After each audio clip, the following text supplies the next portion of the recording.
Hi everybody, welcome to my channel. On this channel I discuss mental health and murder. So I will do some videos on mental health, more than likely in particular borderline personality disorder, and that's a condition that I have myself. And also I do some true crime because I do like my true crime. So I thought mix them together and let's have mental health and true crime, or mental health and murder.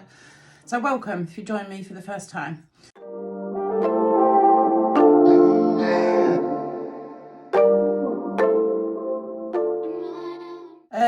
This video today is a little section on mental health, and we're going to be talking about mind traps. I don't know if anybody of you have ever heard mind traps. You probably have.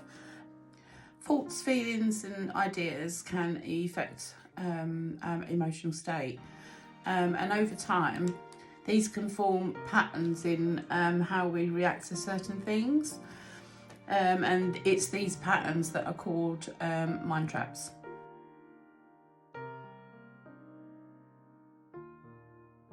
What I always do struggle with is jumping to conclusions, and I do that quite a lot. Typical example, and I'm sure this example has actually been given many times before, but it is so true.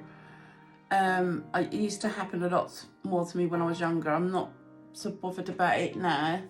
But you know, if I saw a friend or someone in the street, I'd be like, you know, hi, from across the road. And now if this person, in my mind, well, if this person didn't hear me, or maybe they've got something going on in their own mind and they didn't see me, or didn't, you know, whatever. But in my mind, they're ignoring me. And then I get questions and like, why did they ignore me? And then I'll start questioning myself, if I've done something wrong to that person.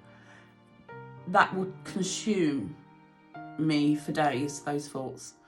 And then those thoughts consume, well, I must have done something wrong, what have I done wrong? Or, you know, maybe, you know, someone's been speaking about me, their paranoia starts coming in. And my focus is on, why did this person not say hello to me when I said hello to them? Same thing if you know somebody, if you ring one of your friends or whatever and they don't pick up for a good few rings, and I'm like, are they not talking to me? Have I done something wrong to them? And thoughts just go through my brain and they will last for days and days, and then the anxiety will start setting in, because then I'll start thinking, once if I see him in the street, what do I do now? You know, I'm trying to go out now, because if I go out and I see him in the street, what do I do? They're not, you know, do I avoid them, cross the road? Yeah, and that's exactly what I would do. Rather than just going up to the person, going, hello again. Oh, I said hello to you the other day, but you must have not have heard me, and you know, and it all could have been very innocent, but in my mind runs away with me, and to me, it's, you know, this thought is so ingrained by this time, and I really do believe that the person, that I've done something wrong, so I will try to avoid that person. Labelling is a big one, isn't it? When I mean by labelling, I'm not talking about labelling ourselves with a diagnosis, although that is part of it.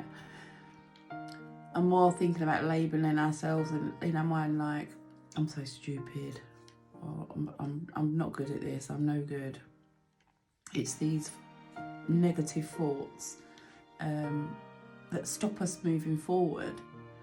You know, if you've constantly been told your whole life that you are stupid, you'll never amount to anything, you know, you can't do this, you can't do that, you're not good enough, no one will love you, it's very hard to not carry, you know, those words with you in life. You'll find yourself, well, I do, I'm talking from my own experience up here, you know, I am stupid, I can't do this because I am stupid, or, you know, no one will want you because, I don't know, you're too fat. But as we're giving ourselves like these labels, there's you know, we forget we forget about the positive, because the negative thoughts overtake the negative. I really need to take the time out to sit and think, you know, is this true? What have I done good in my life? How can I disprove these words? And I disqualify the positives.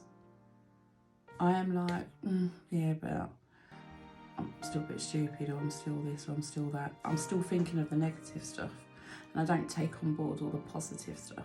That just gets, you know, pushed aside because I don't believe it. Even when other people are telling me it, I'm still thinking, yeah, but, and I'm looking at the negative. Number one, it's like realising some of your negative thoughts and uncomfortable feelings are caused by how and what you think. Recognise and keep track of what you're thinking. If you recognise a mind trap, then challenge it. Talk back to it if you want. I mean, I talk to myself all the time. But, you know, if you recognise that, oh, this is a mind trap here, let me just dissect it and find out what's going on. Talk to it. Number 4, just because you think and feel it doesn't make it true. So challenge it again. Talk about it with others. You know, if you have this feeling, or you recognise this is a mind trap, and then you have this feeling, just say to someone, like, you know, if I was, the example I gave, seeing someone in the street saying hello and they don't say hello back, you know, I could have gone home to my sister or whatever and said, oh, I saw blah blah down the road today. I said hello, but she didn't answer me. She just blanked me, ignored me. Now I'm sure my sister would have said, or whoever would have said, maybe they was just thinking, you know, maybe they've got a lot going on in their head, and they're just, you know, in their own thoughts. Maybe she didn't hear you discussing it or talking with someone. If I'd done that example I gave, I would have thought to myself, oh yeah, maybe she didn't hear me, or maybe, and it would have lessened the anguish and anxiety, because I could maybe then rationalise to why the person did say hello back. It's given me something else rather than the negative thoughts, which were, she don't like me, I must have done something wrong, etc, etc. Another tip is to practice your mindfulness.